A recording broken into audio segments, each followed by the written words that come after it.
D G P D M Punjab Irfan Ali Kathia نے کہا کہ مانسون 2025 اب مکمل طور پر ختم ہو چکا ہے۔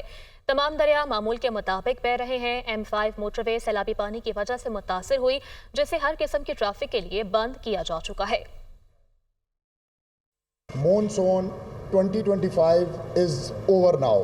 جتنے بھی ہمارے دریا تھے الحمدللہ as we are speaking now وہ تمام اپنے normal rather below normal flows پہ آ چکے ہوئے ہیں۔ یہ پانی الحمدللہ سندھ کے لیے کوئی بہت زیادہ پریشانی کا سبب نہیں بنا۔ اس وقت جو سب سے بڑی ٹربل سپاٹ ہے دیٹ از M5 موٹر وے۔ تمام قسم کی ٹریفک کے لیے موٹر وے کو بند کر دیا جا چکا ہے۔ موٹر وے پہ ابھی کسی قسم کے کسی بریچ کا کوئی فیصلہ نہیں ہوا۔ 28 اضلاع میں جو متاثر ہوئے معاوضہ جات ان کی تعداد 4795 ہے۔ بڑی کراپ ہماری اس سے ڈیمیج ہوئی وہ رائس ہے، جس کا ریشو تقریباً 15.5% of this total crop damage بنتا ہے۔ اسی طرح جو اینیمل لاسز ہیں 1779 یہ ضائع ہوئے۔